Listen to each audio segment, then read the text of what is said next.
Se você caiu de paraquedas por aqui, eu me chamo Flávia e esse é o Reflexões Ordinárias. É um espaço onde eu compartilho ideias aleatórias sobre a vida, como se a gente estivesse tomando um café ou um chá por aí. Então já pega o seu, senta aí no seu canto favorito e enquanto a gente troca essa ideia.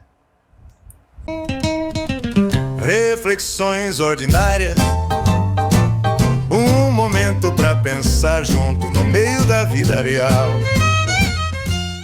Eu criei esse canal em junho de 2016, mas o primeiro vídeo só saiu mesmo em dezembro de 2024. E sabe por quê? Porque eu simplesmente pensava demais. Se as pessoas odiarem, se disserem que eu não sei o que eu estou falando, ou quem sou eu para falar sobre algo. E de todas essas coisas que me mantinha estagnada, a pior de todas era a vergonha que eu tinha do lugar onde eu moro. Coisas como o cenário não é bonito, não tenho móveis modernos, nem sequer um jardim bacana para mostrar. Talvez isso venha um pouco da minha mãe, que sempre foi aquela pessoa de se preocupar muito com essas coisas. Ou talvez seja só mesmo a vergonha e o perfeccionismo. Eu me considero uma pessoa muito perfeccionista, sabe? Não que o perfeccionismo seja algo tão devastador assim, sabe?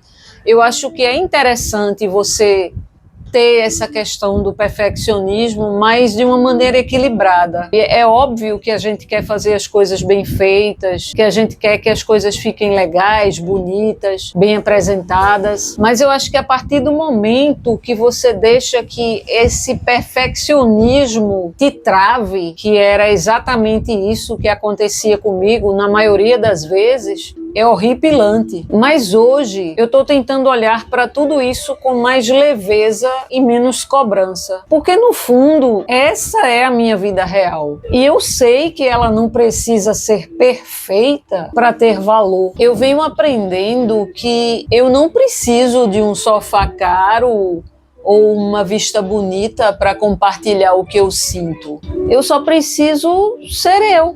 É óbvio que é uma maravilha ter todas essas coisas. Quem não quer, gente? Quem não sonha em ter conforto, em ter móveis, coisas boas? Quem não? Mas não tê-las não deve te impedir de começar algo que você deseja, sabe? Infelizmente, esses pensamentos limitantes me paralisaram por anos. E confesso que já pensei em desistir por muitas vezes. Mas por outro lado, esse canal está sendo uma baita oportunidade para mim, porque finalmente, através dele, eu venho me desenvolvendo como pessoa. Cara, isso é libertador. Através desse canal, eu venho fazendo coisas que antes para mim eram inimagináveis, sabe? Como, por exemplo, estar diante de uma câmera. Eu sempre cito isso nos meus vídeos porque falar com a câmera sempre foi o meu calcanhar de Aquiles. E eu confesso que ainda é desconfortável para mim, por isso que eu desvio muito, eu olho para outros lados, eu tento esquecer que eu estou diante de uma câmera. E só o fato de eu estar aqui agora gravando esse vídeo já demonstra para mim que eu consegui sair do canto, que eu consegui vencer a mim mesma nesse aspecto. E isso é libertador. Se você já teve que fazer uma apresentação, começar um projeto ou só se expor de alguma forma, talvez você saiba como é, sabe? Talvez você saiba do que eu tô falando, dessa agonia que dá. O medo de ser julgado nos impede de viver. A gente cresce acreditando que para ser aceito precisa ser perfeito, que agradar a todos é o caminho certo. Mas a real, bicho, é que nem todo mundo vai gostar da gente e tá tudo certo. Marco Aurélio, o imperador estoico, escreveu que é loucura querer agradar a todos, pois nem mesmo os deuses o fazem. Mas a gente insiste nisso, sabe? A gente se molda, se espreme, se veste de um personagem, coloca uma máscara para caber num lugar que às vezes nem queria estar. E o motivo não é fraqueza, é instinto, é cérebro. Lá atrás, nos tempos dos nossos ancestrais, ser aceito era uma questão de sobrevivência. Estar junto era como ter um abrigo, sabe? Um fogo aceso na escuridão. Alguém para dividir o pão, as histórias, o silêncio. Ser rejeitado era como ser deixado no frio, bicho. Sozinho para morrer, literalmente.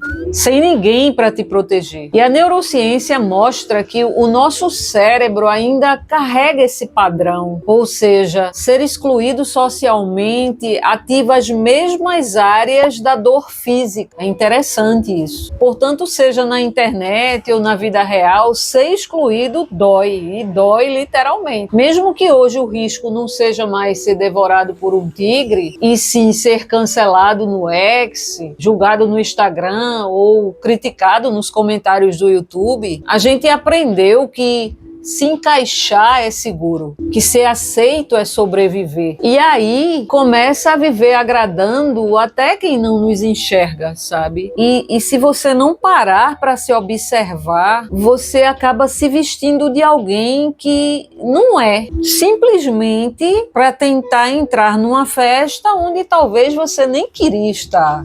Mas nesse processo, o que se perde é você. Quando você começa a ser você de verdade, algumas pessoas vão se afastar.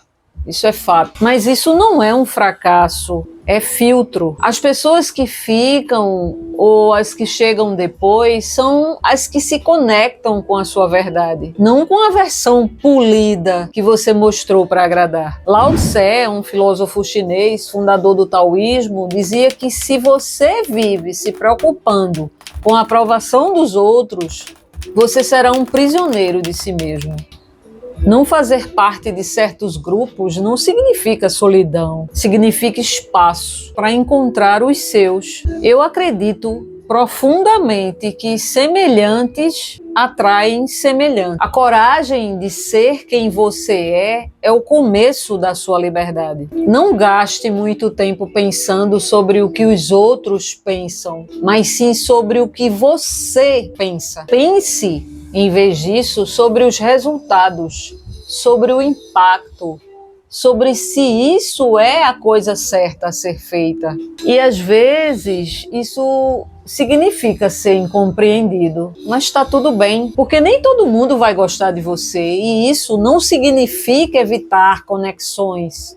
Significa não depender delas para existir. Porque quando você se basta, tudo o que vem de fora é bônus, nunca uma necessidade. E talvez seja isso que a gente chama de liberdade. Um espaço onde a gente finalmente respira,